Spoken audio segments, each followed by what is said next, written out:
Welcome in, ladies and gentlemen, to this Wednesday edition of All Access AM. I'm Billy Embody. Thanks for joining us. It is going to be one of those shows where we have so much to get to, and I am not sure we're going to have enough time, but it is going to be an awesome show. Really excited for you guys to join me on this. We're going to have On Three's Pete Nakos join us, but not only that, we're going to have Rivals.com and On3.com analyst Steve Wiltfong join us as well. These are the two GOATs right now walking around when it comes to the transfer portal, coaching carousel, recruiting news and scoop. You guys are going to have them both on the show today talking about the ACC and recruiting, talking ACC Transfer Portal, coaching carousel, and all sorts of things. So really excited to have them on with us, and we're looking forward to having them on. We have so much to talk about with the ACC schedule coming out as well, and I want to react to that in just a moment as well, as we are joined by our friend Fig Tower, maybe PHIGH Phi Tower. Appreciate you jumping in with us this morning on this Wednesday. Steve Wiltfong running just a tad late. He is a busy man. He's got some calls to make, and then he's going to join us in a little bit, from what I understand. And he just texted me, and that's what kind of threw me just a moment. But we're going to have Pete Nakos at 7:45 a.m. Central Time. So looking forward to that, and going to have them do some intel for you guys on the fly with some major transfers happening over the last couple days. Philip from Colorado, there he is. Thank you for chiming in. We appreciate that.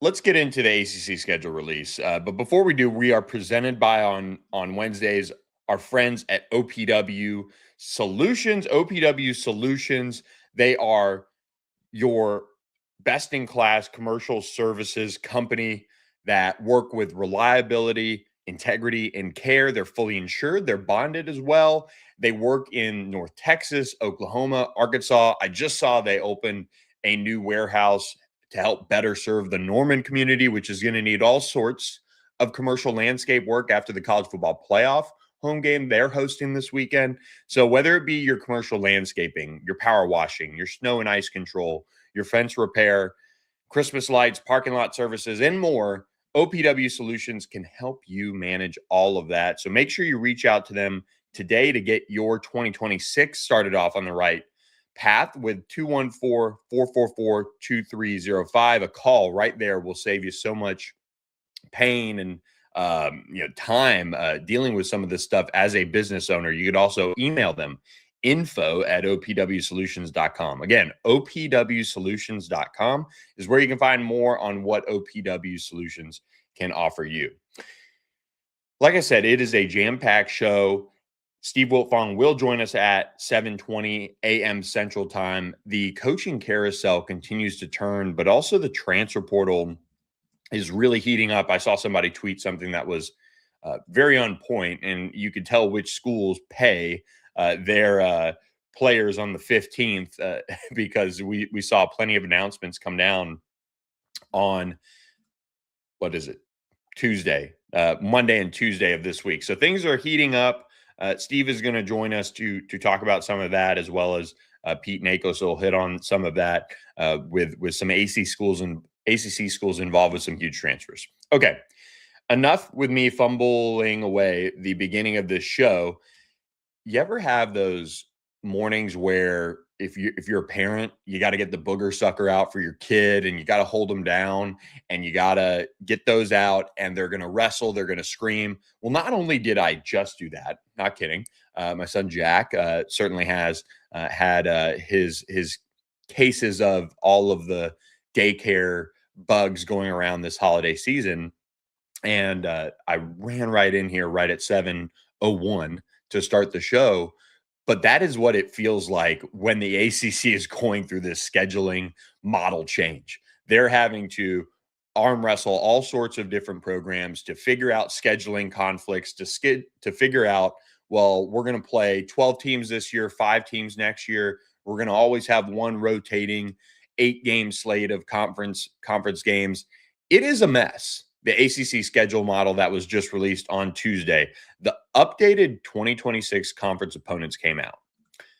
The ACC is moving to a 9-game schedule. And I've said this on this podcast, it is the best thing the league can do. It gets more games out there. That allows for more opportunities to maybe not allow what happened to Duke to happen, where you have a 7-5 team get into your conference championship game because they ended up doing what you would hope they would do: fight, battle, and eventually win as many conference games as they could. And they end up winning the conference, and everything is thrown into a complete mess around when talking about this league and who is going to represent it, and the lack of opportunity for this league to be represented in the college football playoff. So the league needed to move to 9 games. And they got that done with 12 teams for the 2026 season. It is the transition year. 5 teams are going to play a 8-game conference slate. They are Boston College, Clemson, Florida State, Georgia Tech, and North Carolina.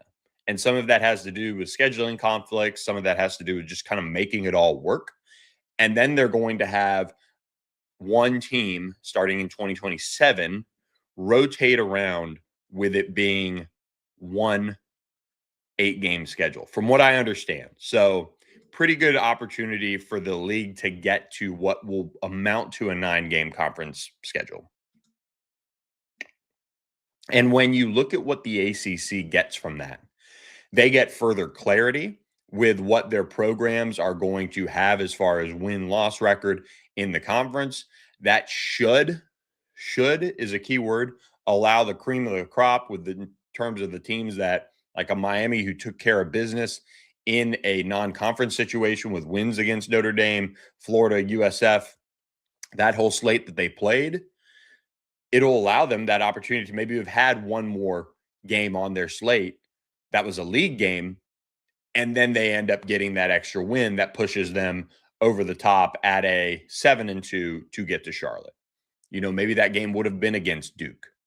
Funny enough, Miami and Duke were added to the schedule for 2026 in the ACC play part of things. And I'm not going to go into who got added what and this and that and the shifting around. The league didn't announce that, just I think for clarity, so good on them. But you will have some teams pick up games that positively impact them and negatively impact them. There are teams now that when you look at these schedules have advantageous ways to get to Charlotte, and they also got added one more game that going into the year, you would think they should feel good about getting that extra game added as far as what it provided to them in the projected win-loss column. And that is what we have to go off of. We don't know which team next year will be the Wake Forest of the ACC, that the Wake Forest of the 2026 season, which climbs out of the cellar to win, a bunch of games in league play and get all that done. We don't know. So somebody's treasure today might be the trash of tomorrow in a sense of who they got added, but the league had to get to 9 games. It had to. They accomplished that, and it is a big day in that regard.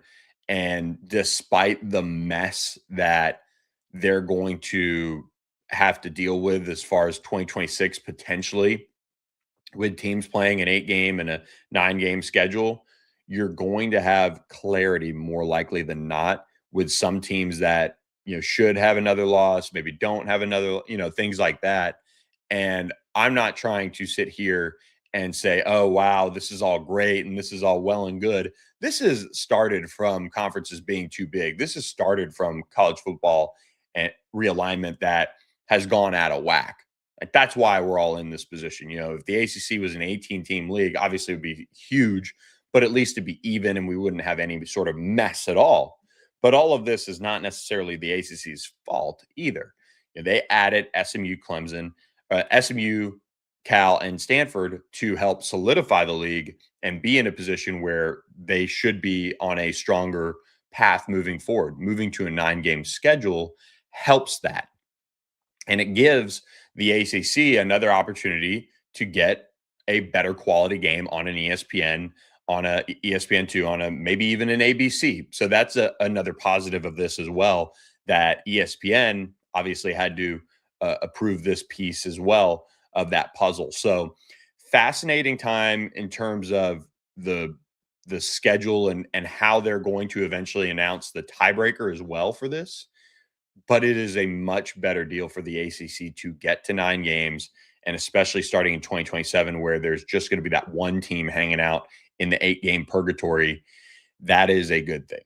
And so I'm interested to see what the tiebreaker looks like, what the changes come from that. But you also have a league that needed to get to 9 games. It helps in so many ways. And with this bigger conference, they needed to do it. So good on the ACC for getting it done and not waiting until, a shoe to drop. I think this is a good sign that they're being maybe a little bit more aggressive. So I think that was something that was good to see if you're an ACC fan. And despite the messaging around it, with the mess that it's going to potentially create as far as tiebreakers go, you're in a better spot here overall. So we'll get into kind of later on, probably more off season, the ins and outs of these schedules when we do maybe some off season looks at some of these programs in the ACC and where they stand. But you're looking at a schedule that has an additional conference game on it now, and the ACC has made sure that teams are going to be playing a minimum of 10 Power 4 opponents annually, 9 ACC games plus a non-conference Power 4 game, or, in the other occasion, 8 ACC games with 2 Power 4 games. So this is a good scheduling shift that we've seen from the ACC, and we shall see how it goes. But yeah, they took it on the chin a little bit as far as the overall setup. But the better news is it's not going to be the laughing stock of college football, because the 9-game schedule should lead to more clarity in terms of win-loss and take some teams out of contention. That's the hope. We'll see if some of the chaos rains down once again when we get into the league play and how it all plays out. So fascinating stuff there for the ACC, and we will continue to break all that stuff down as it comes through, whether it be the tiebreaker or some other points of clarity when it comes to the league scheduling. So appreciate you guys being here on this Wednesday. It is a really fun week, with bowl season really heating up, with the college football playoff starting on Friday night, Saturday, all day football watching. Let's do this as we wait. Oh, we do have Steve Wiltfong in. So this is perfect. So look, we are going to bring in our friend Steve Wiltfong right now. He is joining us via phone. So excited to have Steve Wiltfong on with us now. Steve, thanks so much for the time this morning. We're excited to have you on. How are you doing in this crazy day and age of kid drop-off and transfer portal? Hey, good morning, Billy. Doing well, man. This is the time of year to shine. Obviously, roster retention is a big deal around these college football programs right now. We're seeing them announce new deals, which is wild. Obviously, we've never seen schools offer new deals as part of announcing retention and bringing guys back. So it's certainly a new era of college football that continues to evolve and develop. And some of these programs are roster retention while preparing for the college football playoff. Yeah, it is wild. And one of the teams that is not doing any work for the college football playoff right now is Florida. And they just lost former 5-star quarterback DJ Lagway to the transfer portal. This is a fascinating scenario, though, as one team in particular from the ACC has been kind of reported as in contact. Louisville is among the schools that is reaching out, as is Miami here.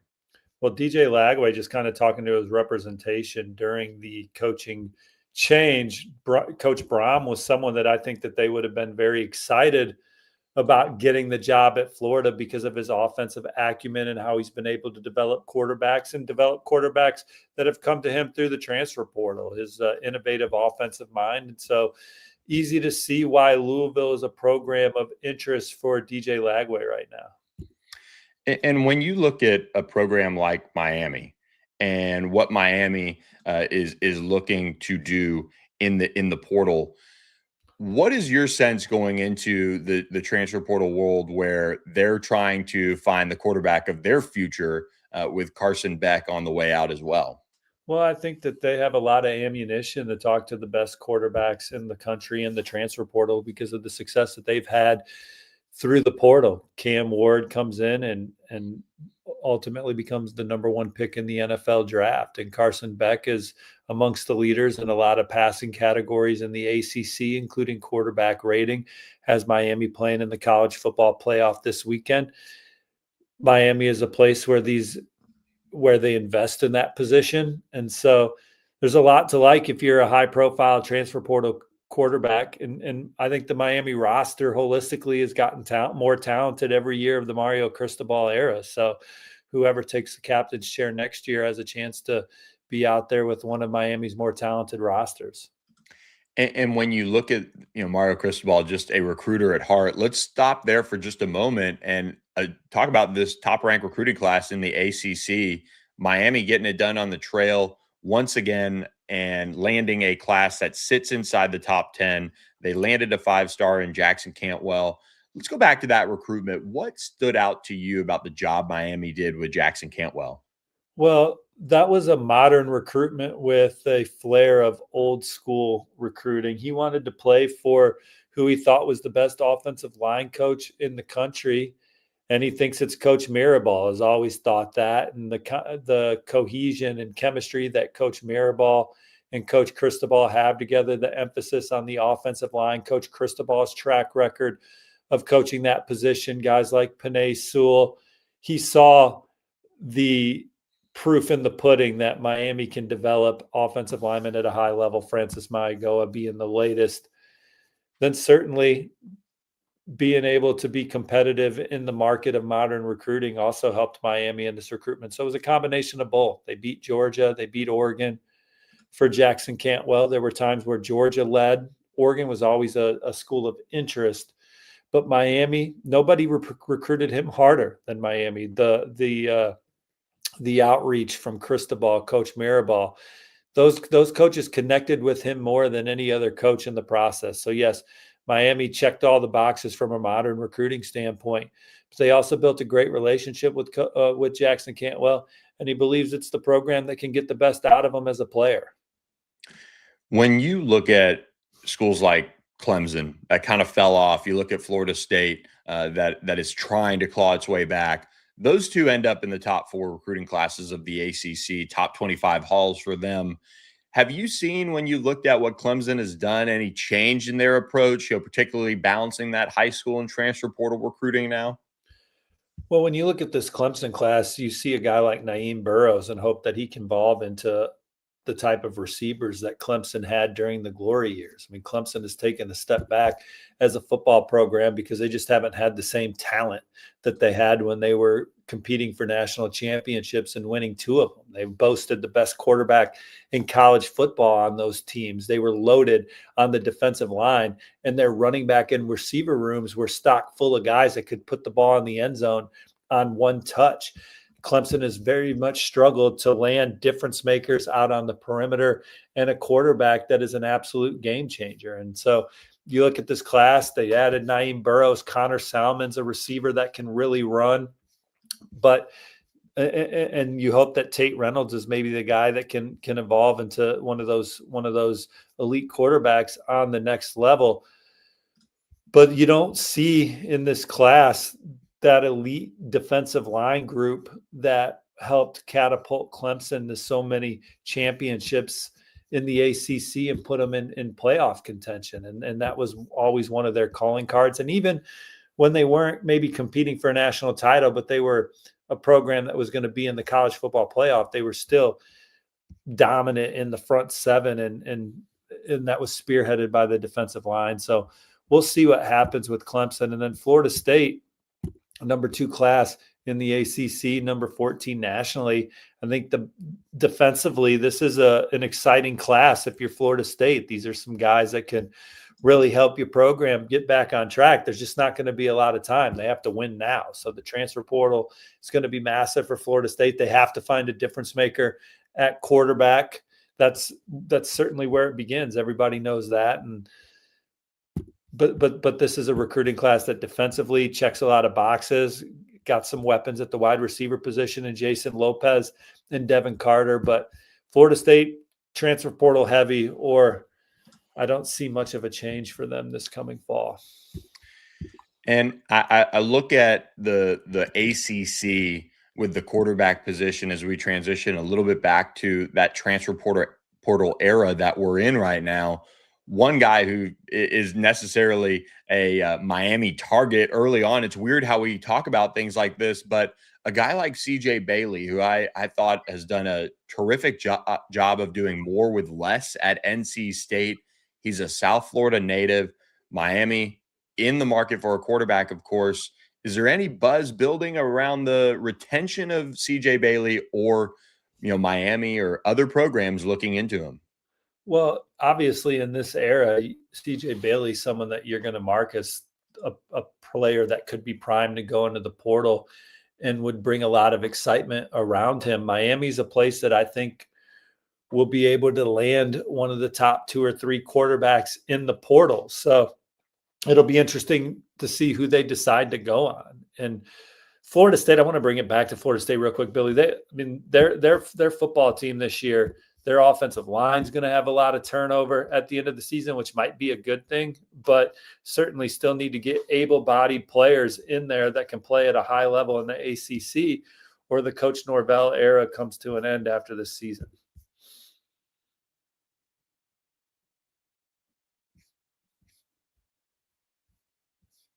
Did I lose you, Billy?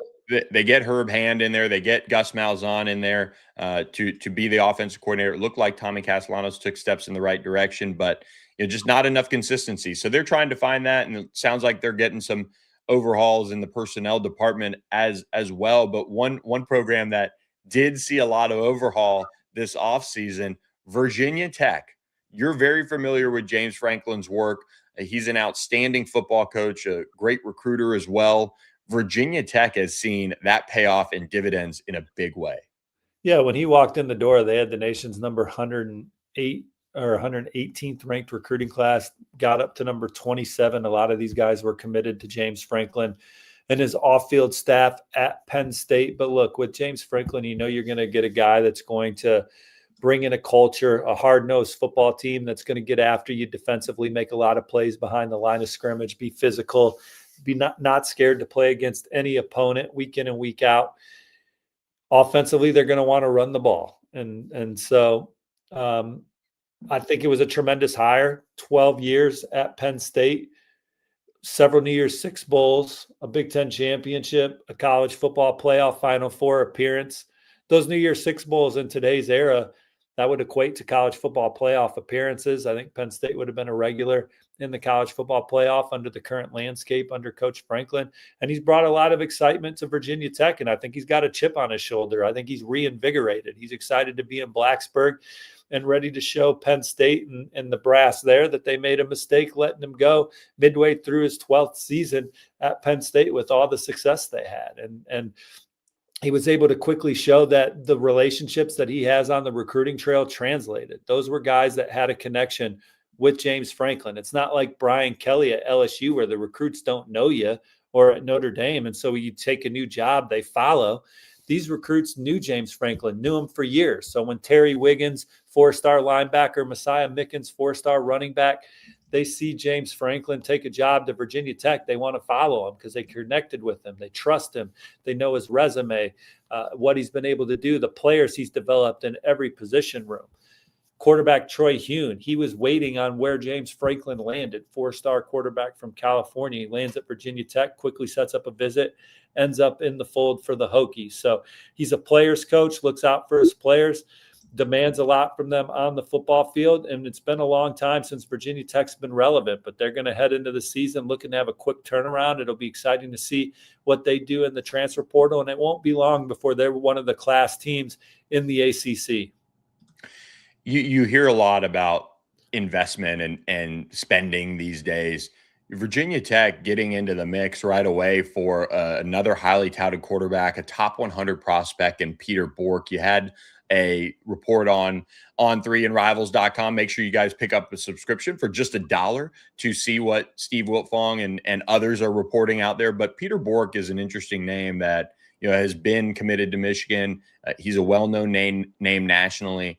Is there any little tidbits you can share to get the people going out there about how Virginia Tech is doing recruiting him? Well, Penn State was the runner-up for Peter during his process, and he's got great relationships with James Franklin, Coach Danny O'Brien, the quarterback's coach there. And with the uncertainty around the Michigan program right now, it has opened the door, sort of given Peter a hall pass to look around and see what else is out there. Matt Campbell and the new Penn State staff has also extended a scholarship, and they have a quarterback track record on the next level. But James Franklin, what he's done holistically, Peter and his family are very aware and know that coaching staff well. And that offer from Virginia Tech, I think, will be an interesting one to monitor moving forward.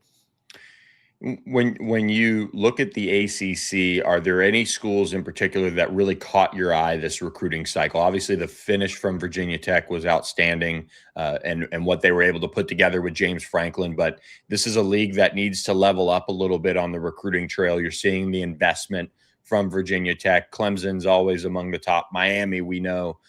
Other programs, but are there any in particular that maybe caught your eye? Well, SMU had a top 25 recruiting class, heavy around the point of attack on both sides of the football. I think that's a class that will obviously keep them in contention for the ACC for a long time. In North Carolina, 40 high school players put pen to paper in favor of the Tar Heels. And as they look to rebuild this program in Chapel Hill under Hall of Fame coach Bill Belichick, I think that they are taking the long game approach, and they're invested in building this program right, grassroots through the prep levels, and supplementing their roster through the transfer portal. That's the recipe to win at a high level, good high school foundational recruiting, and then use the transfer portal to upgrade a position room or add a difference maker. 40 high school players signed with North Carolina in the 2026 class, a class that finished number 18 nationally.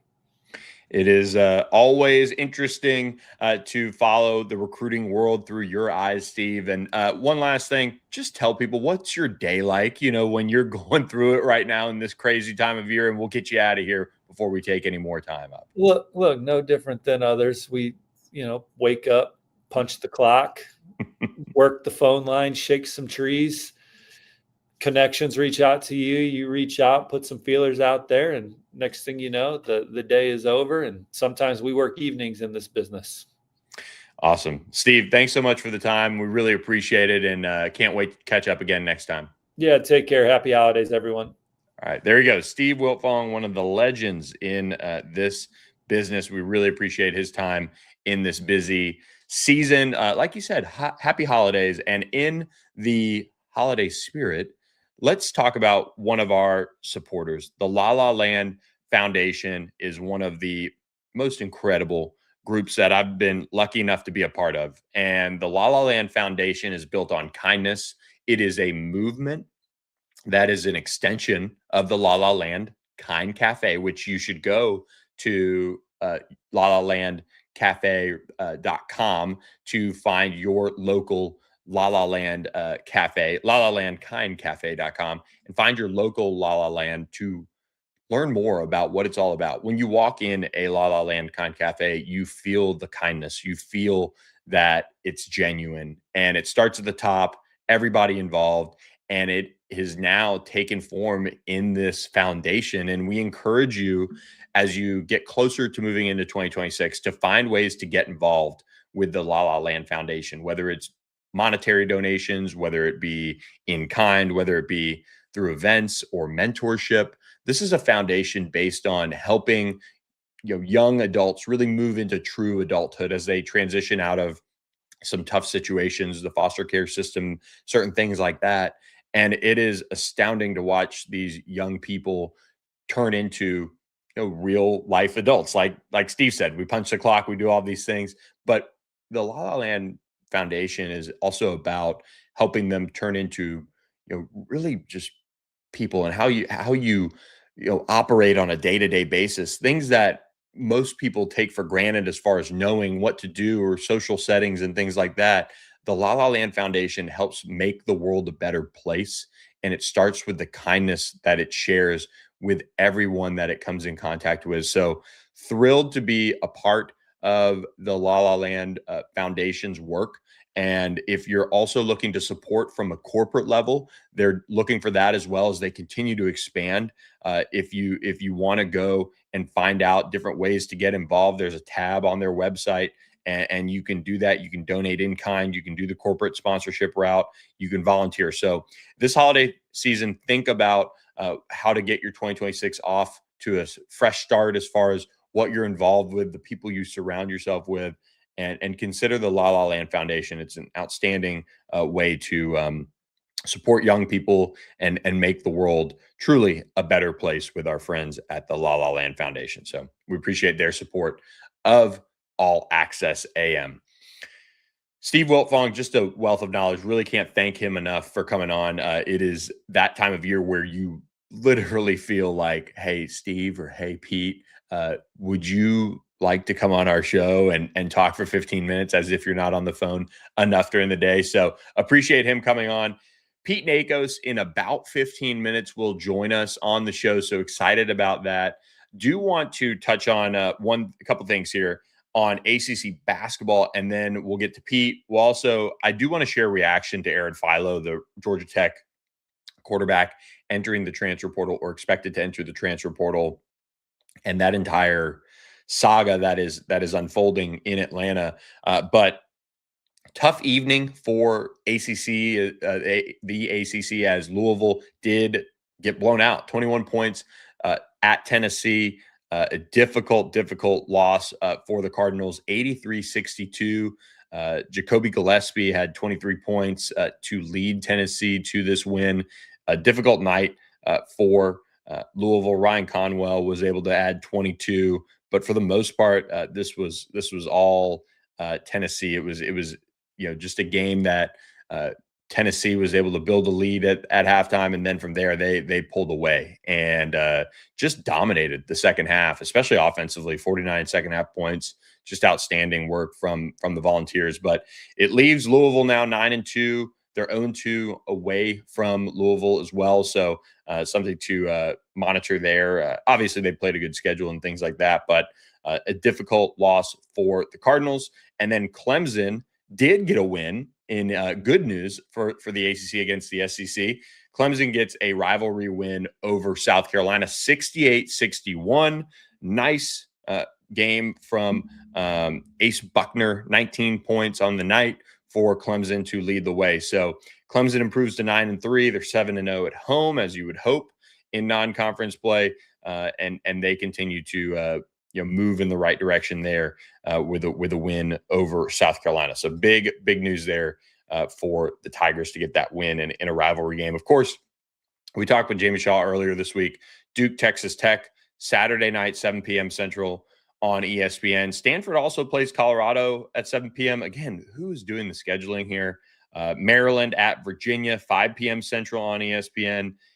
Ohio State against North Carolina, 2 p.m. Central on CBS. That one is being played in Atlanta, so a fun matchup there. And the rest, just kind of some non-conference matchups. So I don't know who schedules these things on the Saturday of the college football playoff, but here we are. Sunday, really, the day after the college football playoff, should be a basketball bonanza, I feel like. We're in the holiday season, and it is the right time of year to just forget what day of the week it is. Sports on all day, every day, starting December 20th. If I was in charge, that is what we'd have for the final 11 days of every single year.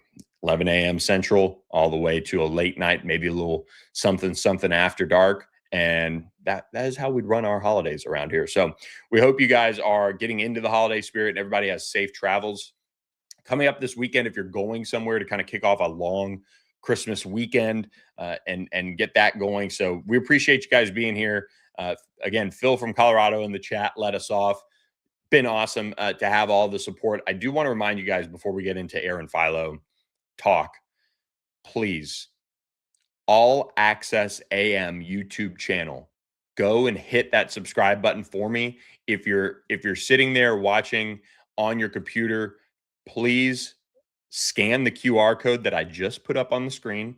It will take you right to All Access AM YouTube, and it will bring up a prompt that says subscribe, and you click it and you're done. That's it. That's all you have to do. So we appreciate all of you guys who have supported us. The year is coming to a close. We're over 200 subscribers. It'd be fun if we can get to 300 by the end of the year. That would be pretty crazy, actually. That would be on average about 9-ish a day, 8 to 9. So let's make a run here late in the year. So we appreciate all of you guys who have subscribed, but please, it helps the channel so much as we are getting this off the ground. We have so many great sponsors, as well as all of you guys out there who are watching right now, over 300 of you right now live watching on our Twitter feed alone. So we appreciate all of you guys out there. But the way to help is to subscribe to our YouTube channel, All Access AM. So please do that. And we appreciate all of you guys who already have. So housekeeping done. This is a house that is divided, one might say, right now, as Aaron Philo is expected to enter the transfer portal and leave Georgia Tech. He was the heir apparent to Haynes King, but with Buster Faulkner leaving Georgia Tech for the Florida offensive coordinator job, he's expected, I mean, truthfully, to follow that man down to Gainesville and go play for him. And this is a really difficult loss for Georgia Tech as Haynes King is out of eligibility now. Philo, well-regarded, 59 of 102 over the last 2 seasons for 938 yards, 2 scores, 3 interceptions. He also added 16 carries for 95 yards and a touchdown. He is the state of Georgia's all-time leading passer as well. And I think when you look at Aaron Philo, there's so much to like as far as his ability to throw the football. And Pete Nakos, we'll talk with him a little bit more about the market here. But you have somebody who knows Buster Faulkner's system, so there a lot of things make sense about a reunion there. But man, he was going to kind of bring an element to the Georgia Tech offense that it most certainly needed.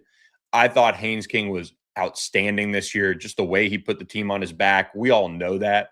We all saw it, and it was unbelievable to watch it unfold.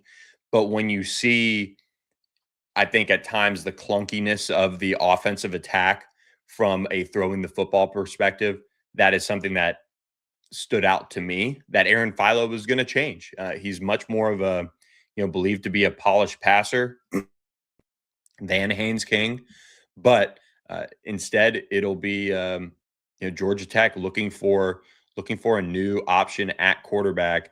And I think when you see the forecast from our friends at Jackets Online at the quarterback position, who please go subscribe to their site as a part of the On3 network if you're a Georgia Tech fan. But Graham Knowles is a huge, literally and figuratively, man to know now, 6'7", 220. He's a former South Lake Carroll, Texas quarterback right down the road from me, but has really just seen some reserve duty in Georgia Tech's offense earlier in his career against Gardner-Webb. He is now, going to potentially get some time here in the bowl game against BYU if Haynes King obviously maybe wants to protect himself and things like that, or Brent Key needs to find out what he has. But this is one of the names to know in terms of his future quarterback room for Brent Key. He's 1 for 1 in one game for 84 yards and a touchdown. So pretty good start there to his career for Graham Knowles. Again, it was against Gardner-Webb, but still, you have somebody who is been around now for a minute and can really maybe be the guy. But I would imagine that puts Georgia Tech in the market for a quarterback at the very minimum. So we'll talk to Pete Nakos about that as well as the impact there in about 5 minutes when Pete joins us. My last thought on Aaron Philo entering the transfer portal, leaving Georgia Tech. He did the right thing by staying and continuing to learn under Haynes King this year and stay in that Buster Faulkner system and show his loyalty. He got rewarded for it, financially. There's no question about that. But in today's day and age of college football, relationships do matter still. And Steve Wiltfong reminded me of that when he was talking about the Jackson Campbell recruitment with Miami. And Buster Faulkner has that relationship with Aaron Philo. And when the Florida job brought him down there, that was kind of it for Aaron Philo from what it seems like. Again, we'll ask Pete, but there still has to be relationships in college football because it is such a unique world and situation that we're all living in. And so when you trust a coach and you see a scheme that fits and you can see your development going on the right track with that coach still, you got to go out and you got to take it. And that's what Aaron Philo appears ready to do. And it's unfortunate for Georgia Tech, and it really puts them in a bad spot because if Aaron Philo would have left, they could have maybe grabbed somebody else to be a quarterback of the future in the past. But instead, now they have to go out and hunt for their own quarterback. At the same time, he could go down to the SEC and not be that guy. So we'll see how it goes for Aaron Philo, and we'll see if his decision ends up being the right one. But a really tough loss for Georgia Tech there as Aaron Philo leaves for the transfer portal. Before we get Pete Nakos on, do want to remind you guys that Doyle Glass is the perfect holiday stocking stuffer, last minute purchase for one of your favorite relatives or friends, or coworkers who's maybe a history buff or whatnot. Doyle Glass is an award-winning best-selling author on Amazon who can deliver firsthand accounts of the Vietnam War and honor the veterans that fought in it and our heroes in that war with Lions of Medina and Swift Sword. So check out this video about Swift Sword, and please go to doyleglass.com for more on how you can purchase his books, whether it be through ebook or the real thing, hardcover or paperback. I've got my paperback book in the drawer next to the bed, and we appreciate Doyle Glass. But please go ahead and grab a copy for your favorite relative today.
That's right. Doyle Glass can help you guys finish up your Christmas shopping in the best way there. So appreciate his support of All Access AM as well. Make sure you grab his book today or books and get ready for his World War II one that is coming out later on late 2026, I believe. So we're going to be joined by Pete Nakos in just a moment here to close out the show. Really appreciate you guys being here. Please subscribe to the channel. We are going to talk a bunch about transfer portal quarterbacks. We're going to talk some ACC coaching carousel news as Georgia Tech continues to look for an offensive coordinator to replace Buster Faulkner. If you have any questions for Pete, jump on the YouTube channel, All Access AM, and ask your question to Pete. And if it's worthy of sorts, I will read it to him and see if we can get some intel for you guys. But look, the college football playoff is upon us. The Thursday show, I'm going to reveal my own predictions. We'll talk Texas A&M, Miami as well on the Thursday show. We are live Monday, Wednesday, Thursday, 7 to 8 a.m. Central Time, 8 to 9 a.m. Eastern Time. It's just me and you guys in the chat every single show. So we appreciate you guys for the interaction every single show that we get, and thrilled to have you guys with us. I do want to say this. This is a absolute opportunity for Miami to show that they have turned that corner. They showed that they can finish in November. They started off with a loss against SMU, and they turned around and they won out, and they won out in convincing fashion. And that earned their way into the college football playoff. But don't let future committees, if that's the world that we're going to be in, continue to have this kind of, oh, well, Miami, can they actually do it? Or are they gonna Miami? Kind of like Texas A&M battled most of this year. When is Texas A&M's bottom gonna fall off or fall out? And that didn't happen. They, in a sense, they were able to survive South Carolina, and then they lost to Texas, spoiling a perfect season, but they're still able to get to the college football playoff instead of finishing up 8-4, 7-5, like Texas A&M seems to do. Miami finished out the right way to get into the college football playoff. Ari Wasserman of On3 had a good column that you guys should read. Go to on3.com, pick up a subscription for just $1. And again, he said, Miami can't waste this opportunity. And I agree. And we'll find out more about how they respond and things like that to the opportunity that they're given at 11 a.m. Central Time on Saturday in College Station. It is going to be absolutely crazy down there when it comes to the atmosphere that they are going to be playing in front of all of those 100,000+ Aggies getting ready for their first college football playoff appearance this year. A couple of other news and notes on the transfer portal before Pete gets here, and we'll kind of fly through some of these. But Florida State tight end Randy Pittman entered the transfer portal, and he is somebody who just transferred in to the Florida State program, starting his career at UCF. He played in 25 games for the Knights with 11 starts, but it didn't really come together in Tallahassee. He is out the door and moving on. But when you look at the transfer portal and kind of the world that everybody's living in, I thought this is kind of Miami adjacent relevant, but Mike Elko was asked about the transfer portal timeline, and he said, this is the best we can get. This is the best it could be. So maybe we'll ask Pete about that as well, as far as the windows that they have and the setup that it is currently in place. It's, quote, it's the best we can get. Everybody will continue to point out all the fallacies within the system, but there's not really a solution. So that was an interesting take from Mike Elko on the transfer portal world that we live in, and what the process is to get into the portal, and then the recruiting aspect of it. I thought that was an interesting take. I still think you should treat it as a world where you have your season, it gets done, you finish up with high school recruiting. And here's the kicker of my transfer portal theory and take on all of it, is when you have a world that has, free agency in a sense, you don't place it in still the middle of the draft, right? Like you have a world where you usually have that separation of kind of draft and free agency and things like that.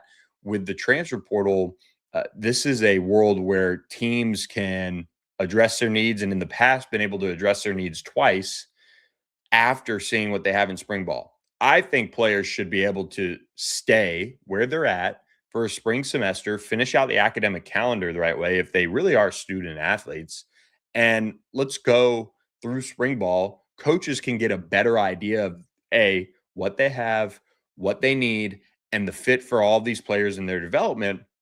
And then they can portal around the summer and then sign their new deals in late May, early June, arrive with their next program, and you consider those truly free agent pickups. 15 spring practices. I mean, let's move those. Let's figure out a change for that. I think with the day and age of the calendar expanding for college football, when it comes to the um, with the college football playoff running as late as it does, we got to maybe be cognizant of that too. Unless we want to shrink it back or move it up a week to week 0, then that's where the calendar needs some fine tuning and tweaking on that respect. And maybe I can still like or change to liking the January portal window. But I still think, quote unquote, free agency should come after what you know, after what you've experienced with a new staff, after what you've experienced as far as your players and how they responded in the offseason. Did they develop? Did they make a charge into leading the way for a position? All of those things. So I think we're getting there in college football, but we're still a ways away from getting it completely right. And most of that has to do with having potentially collective bargaining in place, and maybe one day we see some sort of universal feel for the way that players are represented, the way that we see some of these programs and colleges be represented to the players. So it's not as much of a, okay, we're changing on the fly. I mean, they changed the transfer portal window. What was it, in like September? So that right in the middle of the season, they changed it, and they changed the signing date, to that first week of December for high school prospects in the early signing period. It's just a mess that everyone is dealing with in this world. So we're really interested to see how it all plays out. But one man who is all over it when it comes to the transfer portal and everything with the coaching carousel is Pete Nakos. Pete, thanks so much for the time this morning. Really appreciate it, buddy. What's up, man? Yeah, how are you this morning? Everything in your world just calm, cool? It's that crazy time of year for you. Yeah, super chill morning. When you look at a guy like DJ Lagway hopping in the portal, what's your initial reaction when a former 5-star comes on the market like that? Yeah, things are interesting with DJ Lagway. Things didn't end at Florida the way he and his family envisioned it ending. He met John Summerall last week. I think that there was kind of an agreement that, DJ wasn't going to be guaranteed the starting job. If he wanted to return, he was going to have to, compete for that.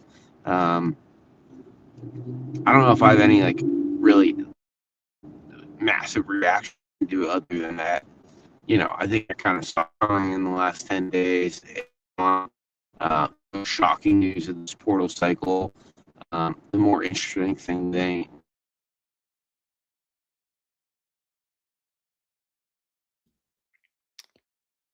We lost you a little. DJ Lagway. He got everything. With somebody like DJ Lagway, the fit potentially there in Louisville that he could have.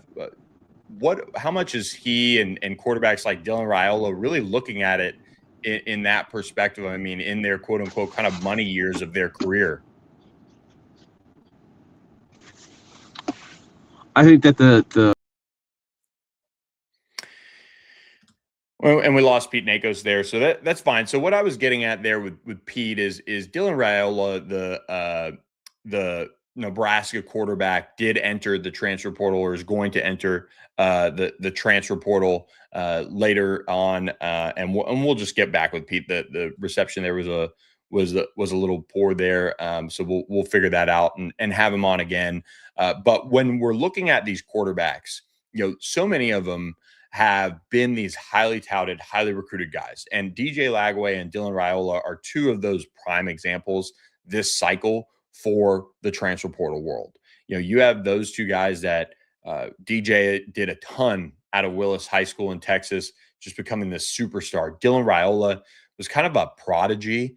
And truthfully, just watching that unfold I didn't have a great feeling about how his college career was going to go. And then, I get the whole Patrick Mahomes thing. I don't want to trash a kid, but like that's just strange. Down there in Nebraska and doing all the jumping and the haircut and just everything I saw, all the Twitter memes and everything like that. But some of these quarterbacks have people around them and worlds that they live in that just don't necessarily live in reality. And I think on Dylan Raiola's case, I think that's probably more of where I'm at. And on DJ Lagway's world, I'm kind of the opposite. I think they understand that this is just business. And, I think there's just been a little bit of drama around Dylan Raiola and kind of that whole thing. And it just kind of lives up to exactly what I saw in high school. And all of the ways that he did this or he did that, it just hasn't matched up. And so what I was getting at with Pete there on the phone was how much of that is going to play into their decision making. Because one thing the Lagway family appears to be sharing with media is that they're going to be looking very closely at this next opportunity and finding the best fit. And that could mean going somewhere that maybe other people don't expect. So going to be fascinating to watch. I will say too, that, and we're going to talk transfer portal and coaching carousel, and we'll just get Pete on at another time. Maybe he's free tomorrow to catch up for a couple minutes. But Duke quarterback Darian Mensah is a quarterback that, Steve Wiltfong, Pete Nakos, they are watching closely to see if he does test the NFL draft waters. That is kind of it seems like the expectation there. But his agent and representation is telling us that they are not going to enter the portal. But whenever you're kind of looking at that next step, I feel like everything could be on the table. So that is something to keep an eye on there with Darian Mensah. We are going to, continue to follow the transfer portal world that we live in and keep you guys as up to date on all of this as we can.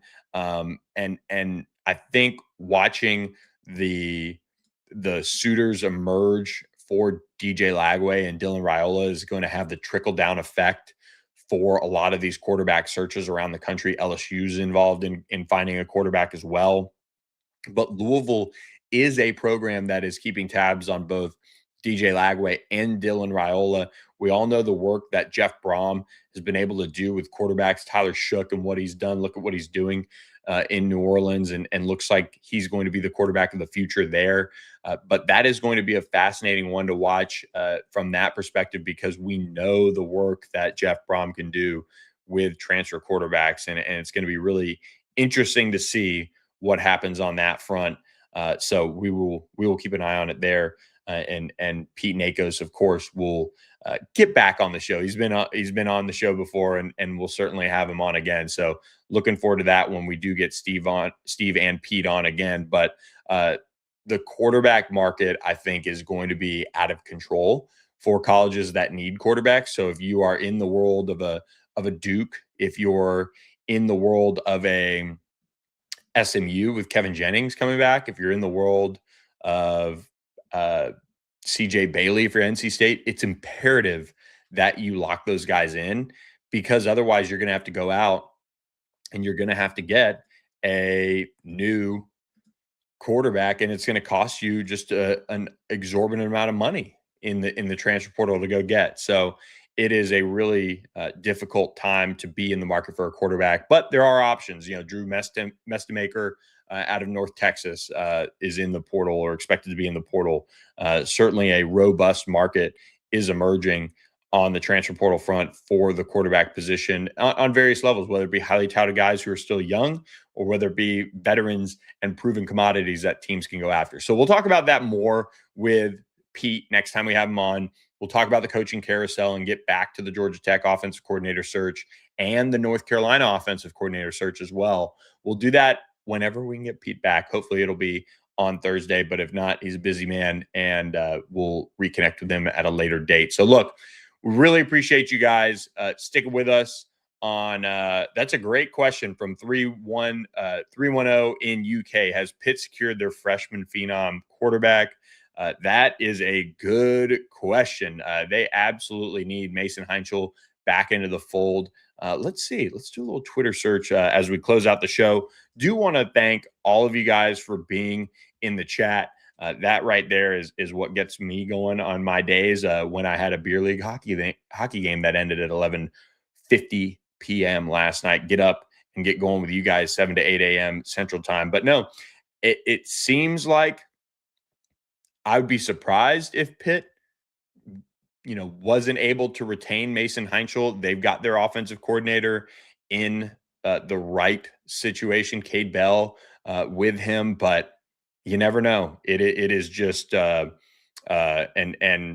Pat Narduzzi, he did say he's confident Mason Heinchel would play in the Military Bowl versus East Carolina, which is a good sign. So that is the Twitter poll of searching that I was able to do there on the Mason Heinchel front. But it is imperative that they get him locked down. You've got to do that in today's day and age. As long as you have the right guy. If you don't feel like you have the right guy, you can go out and maybe grab a couple guys to battle and see what the chips and see what the cards reveal on that front. But really appreciate you guys being in the chat, being subscribed to the channel. Again, about 55% of you aren't subscribed to the channel that watch this stuff. So please go to All Access AM on YouTube and subscribe. Let's get to 300 by 2026. Let's set a big goal. Let's make a push, and let's do it, guys. This is going to be a fun finish to the year with the college football playoff. Texas A&M, Miami. Fingers crossed that Miami keeps it going so we can talk about the Hurricanes more and more on the ACC front in the college football playoff. But thank you to our sponsors, OPW Solutions, La La Land Foundation, and Doyle Glass for the Wednesday show. We appreciate you guys for being there with us. Over 500, nearly 600. I might as well stay live, but I'm just kidding. I've got some things to do on today, but almost 600 of you live with us this morning. So really appreciate all the support and hope you guys have a great weekend. But we will be back Thursday morning, 7 to 8 a.m. Central, 8 to 9 a.m. Eastern, live on All Access AM YouTube. Thanks for listening, everyone. I'm Billy Embody.